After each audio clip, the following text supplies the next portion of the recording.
இ-காமர்ஸில் வந்து ஃபெயில் ஆகிறதோ இல்லை சக்சீட் ஆகிறதோ வந்து இந்த இன்வென்ட்ரி மேனேஜ்மெண்ட்டை பொறுத்து கூட அமையும். இன்வென்ட்ரியை வந்து நம்ம 3 டயராக ஜென்ரலாக கிளாஸிஃபை பண்ணுவாங்க. Inventory A, inventory B and inventory C. ரொம்பவே சேலஞ்சிங் அது சரி டெட் இன்வென்ட்ரி நிறைய இருக்கிறதுனால இன்வென்ட்ரி சியை வந்து நீங்கள் மோரர்லெஸ் வந்து ஒரு காம்போஸாக நீங்கள் கொண்டு வரணும். அது ரொம்ப முக்கியம்.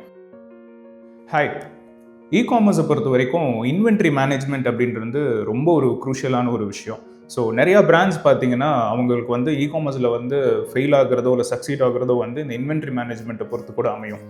Especially for brands have more than ஒரு 100-200 SKUஸ்லாம் இருக்கிறவங்களுக்கு வந்து இது ரொம்ப ரொம்ப ஒரு முக்கியமான விஷயம். Also one of the most underrated focus ஏரியாஸ்னு கூட சொல்லலாம். ஸோ இது ஏன் இவ்வளோ வந்து இன்வென்ட்ரி மேனேஜ்மெண்ட் வந்து குரூஷியலாக இருக்குன்னா இதில் ஒரு சிம்பிள் ஆஸ்பெக்ட் நம்ம இன்றைக்கி பார்ப்போம், which is the ABC inventory model.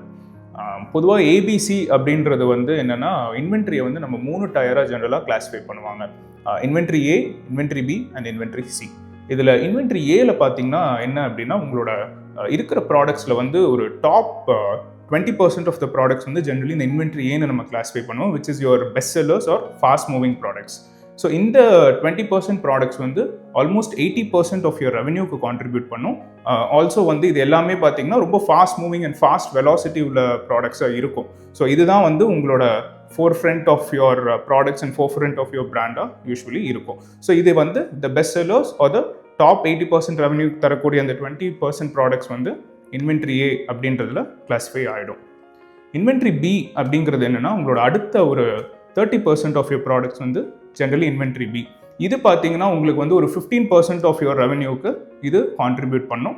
இதோட மூவ்மெண்ட் வெலாசிட்டி வந்து ஒரு மாடரேட்டாக இருக்கும், ரொம்ப ஃபாஸ்ட்டாகவும் போகாது, ரொம்ப ஸ்லோவாகவும் போகாது. ஸோ இது வந்து இன்வென்ட்ரி பி அப்படின்னு நம்ம கிளாஸிஃபை பண்ணலாம். மூணாவது இருக்கிறது இன்வென்ட்ரி சி. இது பார்த்தீங்கன்னா ஆல்மோஸ்ட் உங்களுக்கு ரெஸ்ட் 50% ஆஃப் யுவர் ப்ராடக்ட்ஸ் வந்து இன்வென்ட்ரி சியில் வந்து உட்காரும். இது டோட்டலாகவே பார்த்தீங்கன்னா உங்களுக்கு ஒரு 5% ஆஃப் யுவர் ரெவன்யூக்கு தான் கான்ட்ரிபியூட் பண்ணும். ஆல்சோ இதோட மூவ்மெண்ட் வெலாசிட்டி வந்து ரொம்பவே கம்மியாக இருக்கும், ஏன்னா அவ்வளோ ஃபாஸ்ட் மூவிங்காக இருக்காது. ஸோ ரொம்ப டைம் ஆகும் அது ஆகிறதுக்கு. ஸோ இந்த 3 இன்வென்ட்ரியும் வந்து 3 இன்வென்ட்ரி டயர்ஸையும் வந்து நீங்கள் ஒரே மாதிரி ஹேண்டில் பண்ணக்கூடாது. பட் நிறைய பிராண்ட்ஸ் இந்த மிஸ்டேக் பண்ணுறாங்க. ஸோ இதில் இன்வென்ட்ரி ஏல இருக்கக்கூடிய இது என்னென்னா உங்களுக்கு சீக்கிரம் ஸ்டாக் அவுட் ஆகும் அண்ட் ஆல்சோ வந்து உங்களுக்கு நிறைய மூவ் ஆகிறதுனால இதில் குவாலிட்டி கண்ட்ரோல் ரொம்ப முக்கியமாக இருக்கும். ஸோ இன்வென்ட்ரி ஏ வந்து ஒரு ரொம்ப ரொம்ப crucial for a brand success. Inventory B என்ன அப்படின்னா உங்களுக்கு இன்வென்ட்ரி ஏல மட்டும் இல்லாமல், ஏன்னா இன்வென்ட்ரி எப்படி உங்களுக்கு சேல் ஆகிடும், பட் இன்வென்ட்ரி பி எப்படி உங்களுக்கு பிஹேவ் ஆகும்னா அதில் வந்து உங்களுக்கு அவ்வளோ சீக்கிரம் வந்து ப்ராடக்ட்ஸ் வந்து மூவ் ஆகாது, பட் அப்பப்போ உங்களுக்கு சேல்ஸ் வரும். ஸோ இன்வென்ட்ரி பியில் வந்து நீங்கள் எந்த அளவுக்கு வந்து நீங்கள் புஷ் பண்ணுறீங்க, அதை வந்து நீங்கள் எவ்வளோ வந்து சேல்ஸ் இன்க்ரீஸ் ஆகுதோ அந்தளவுக்கு உங்களுக்கு அடிஷ்னல் ப்ராஃபிட்ஸ் ஒரு அடிஷ்னல் ப்ராஃபிட் மார்ஜின்ஸ் கிடைக்கும். இன்வென்ட்ரி சி அப்படின்றது வந்து உங்களுக்கு அவ்வளோ சீக்கிரம் நீங்கள் என்ன பண்ணாலும் மூவ் ஆகாது. ஸோ அதுதான் வந்து உங்களுக்கு சேல் பண்ணுறதுக்கு ரொம்ப சேலஞ்சாக இருக்கும். உங்களோட இன்வென்ட்ரி காஸ்ட்டை ரொம்பவே இன்க்ரீஸ் பண்ணுறது இதுதான். ஸோ இதையும் வந்து நம்ம எப்படி ஹேண்டில் பண்ணுறோம், கரெக்டாக இது பண்ணுறோம். ஏன்னா இது வந்து 50% ஆஃப் த ப்ராடக்ட்ஸ் வந்து அப்படியே உங்களோட இன்வென்ட்ரி டைமையும் வந்து ரொம்ப எடுக்கும். ஸோ இதையும் மேனேஜ் பண்ணுறது ரொம்பவே ஒரு முக்கியமான விஷயம். அடுத்து எப்படி இந்த இன்வென்ட்ரி ஏ, பி அண்ட் சியோட சேல்ஸ் மேனேஜ் பண்ணுறது, என்ன வந்து இதில் முக்கியமான விஷயம் அப்படிங்கிறதையும் நம்ம பார்க்கலாம்.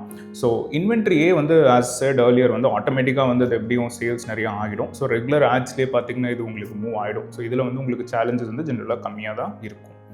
இன்வென்ட்ரி பி வந்து பார்த்தீங்கன்னா உங்களுக்கு ஆஸ் எ செட் ஓரளவுக்கு சேல் ஆகும், பட் ரொம்ப சேல் ஆகாது.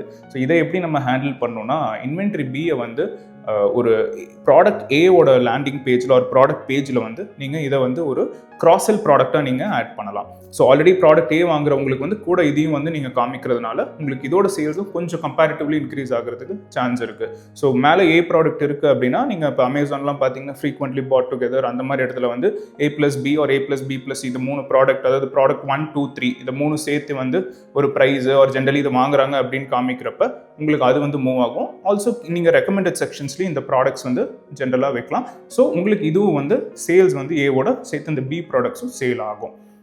இதுவே இன்வென்ட்ரி சி பார்த்தீங்கன்னா வந்து உங்களுக்கு ரொம்பவே சேலஞ்சிங். அது சரி டெட் இன்வென்ட்ரி நிறைய இருக்கிறதுனால இன்வென்ட்ரி சியை வந்து நீங்கள் மோரர்லெஸ் வந்து ஒரு காம்போஸாக நீங்கள் கொண்டு வரணும், அது ரொம்ப முக்கியம். ஸோ காம்போஸாக கொண்டு வந்துட்டு நீங்கள் அப்படி நீங்கள் சேல் பண்ணுறப்ப இன்வென்ட்ரி சி வந்து வித் காம்போ, அதாவது ஏ ஒரு காம்போவில் வந்து இன்வென்ட்ரி ஏ ப்ளஸ் இன்வென்ட்ரி ஒரு சி அந்த ப்ராடக்ட்ஸும் சேர்த்து இருக்கிறப்ப இன்வென்ட்ரி சி வந்து உங்களுக்கு கொஞ்சம் ஈஸியாக மூவ் பண்ணலாம். அடுத்தது வந்து இன்வென்ட்ரி சியில் வந்து நீங்கள் நிறைய டிஸ்கவுண்ட்ஸும் கொடுக்கணும். எஸ்பெஷலி வந்து ஸ்டாக் வந்து ரொம்ப பைலப் ஆச்சுன்னா அதுக்கு நீங்கள் நிறைய டிஸ்கவுண்ட்ஸ் கொடுக்கறதுனாலையும் உங்களால் அந்த ப்ராடக்ட்ஸை மூவ் பண்ண முடியும். ஸோ இந்த அப்ரோச் நீங்கள் ஃபாலோ பண்ணிங்கன்னா உங்களோட இன்வென்ட்ரி ஏ எப்படி மூவ் ஆக போகுது, இன்வென்ட்ரி பி அண்ட் சியும் உங்களால் ஓரளவுக்கு சேல்ஸ் காமிக்க முடியும் and will help you for the cash flow and inventory management.